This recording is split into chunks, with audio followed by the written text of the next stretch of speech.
Bonjour, je m'appelle Lisa et aujourd'hui je vous emmène à Rome. Bonjour à toutes et à tous, je suis Dylan et je suis ravi de vous accueillir dans ce cockpit pour parler voyage à travers le monde. Dans chaque épisode, on découvrira une destination au travers d'un itinéraire, de récits de voyage, d'anecdotes et de conseils aux voyageurs. Aujourd'hui, je vous emmène à Rome. Rome, la ville éternelle, berceau de l'Antiquité et capitale de l'Italie, incarne un mélange envoûtant de passé et de présent. Ses ruines majestueuses, telles que le Colisée et le Forum romain, racontent l'histoire de son glorieux passé impérial. La splendeur de la Renaissance se reflète dans ses églises baroques, ses fontaines élégantes et ses places animées, comme la Piazza Navona. Les saveurs exquises de la cuisine romaine régalent les palais dans les trattorias pittoresques, tandis que l'art contemporain trouve sa place dans ses galeries et musées dynamiques. Le Vatican, centre de la foi catholique, ajoute une dimension spirituelle à cette ville fascinante. Rome vibre d'une énergie incomparable, où l'Antiquité coexiste harmonieusement avec la modernité, ce qui en fait une destination incontournable pour les voyageurs du monde entier. Bonjour Lisa. Bonjour Dylan. Nous partons avec toi visiter l'une des plus anciennes villes du monde, la capitale italienne, Rome. Qu'est-ce que représente cette destination pour toi ? Rome est l'une des villes les plus belles et fascinantes d'Europe. C'est un véritable musée à ciel ouvert. Elle est d'ailleurs surnommée la ville éternelle, mais aussi la ville aux 7 collines.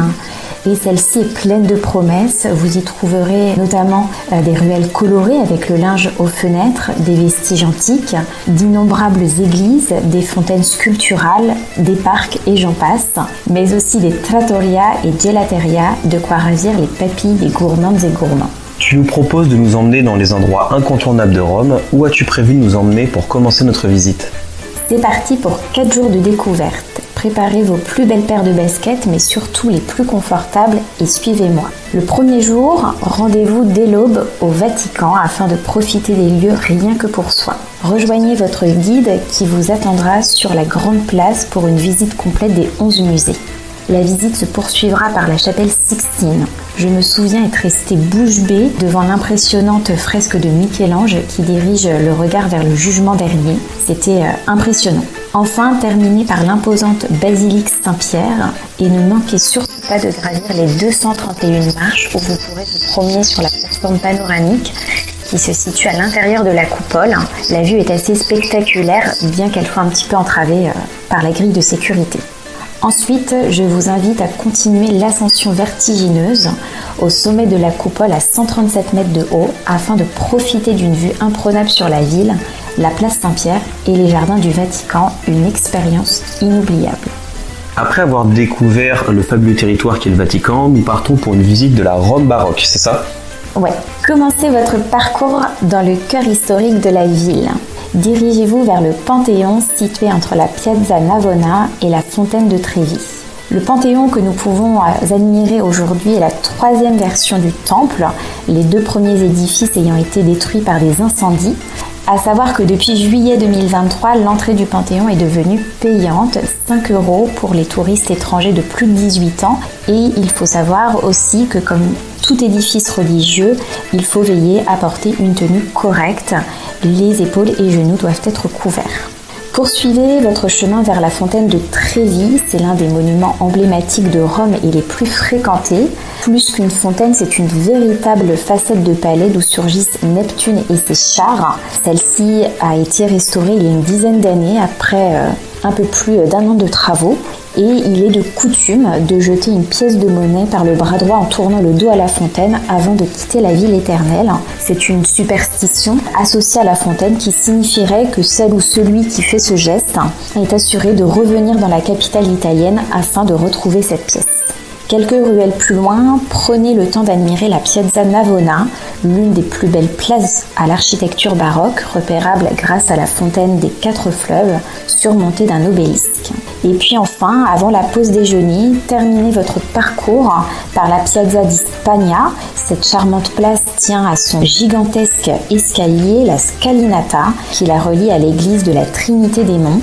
Constitué de 138 marches en marbre sur 3 niveaux, il est l'un des points de rencontre favoris des Romains. L'après-midi, déambulez dans le quartier de Trastevere, situé de l'autre côté de la rivière du Tibre, à travers ses ruelles pavées, ses façades colorées et ses trattorias traditionnels. Ce quartier a conservé son atmosphère authentique et dégage une ambiance bohème. Nous sommes à la moitié de notre voyage à Rome et il nous reste encore de belles choses à découvrir. Qu'est-ce que tu nous as prévu pour notre 3e journée ? Le 3e jour, les vestiges de la Rome antique vous attendent. En arrivant, vous ne manquerez pas d'observer au loin l'impressionnant Colisée, cet immense amphithéâtre de 57 mètres de haut et de 527 mètres de circonférence peut se visiter gratuitement chaque premier dimanche de chaque mois, sinon l'entrée est payante. Il figure d'ailleurs sur la liste des 7 merveilles du monde moderne. Juste à côté, vous trouverez le Forum romain qui constituait le cœur de la vie publique.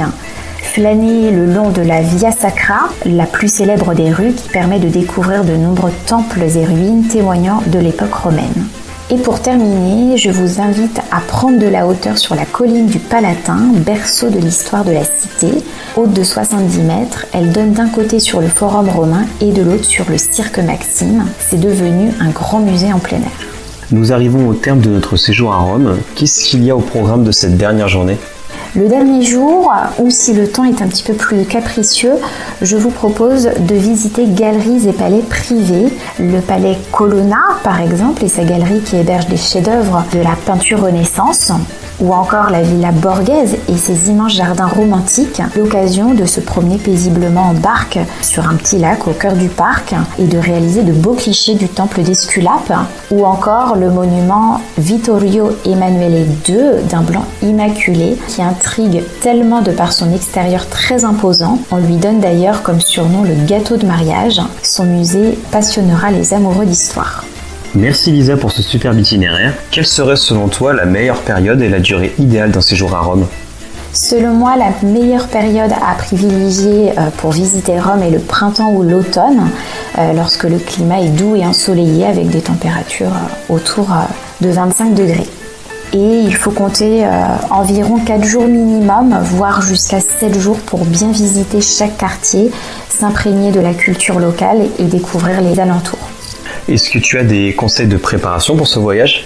Alors mes petits conseils avant départ, j'ai envie de vous dire, pensez à réserver vos billets à l'avance afin d'éviter de longues heures d'attente sur place. Deuxième conseil, achetez une carte de transport public afin d'économiser du temps et de l'argent. Troisième conseil, emportez toujours avec vous une bouteille d'eau ou une gourde. Et enfin, munissez-vous d'un petit guide avec un plan détachable de la ville et du métro, c'est pour moi indispensable. Enfin, quel serait ton dernier argument pour nous convaincre de visiter Rome ? Pour moi, je vous invite à vous rendre à Rome au moins une fois dans votre vie, déjà pour son art de vivre, son histoire et son architecture, ses spécialités culinaires toutes plus salivantes les unes que les autres et ses habitants. Et puis j'ai envie de vous dire, je n'ai plus qu'à vous souhaiter de goûter sans restreinte à l'art de vivre romain. Merci beaucoup Lisa de nous avoir partagé ton expertise sur Rome. Merci à toi. À bientôt. À bientôt. C'était Cockpit, le podcast de Selectour. Merci beaucoup pour votre écoute. J'espère que ça vous a inspiré et fait voyager autant que nous. Et si vous voulez écouter d'autres aventures autour du globe, abonnez-vous à notre chaîne de podcast sur votre appli d'écoute préférée ou suivez-nous sur nos réseaux sociaux, Facebook, Instagram, Twitter et TikTok, @Selectour. À bientôt dans le cockpit. Ici votre commandant de bord. Nous venons bien atterrir à Rome et la température extérieure est de 16 degrés. Merci d'avoir choisi Cockpit pour votre voyage audio. A très bientôt pour une prochaine destination.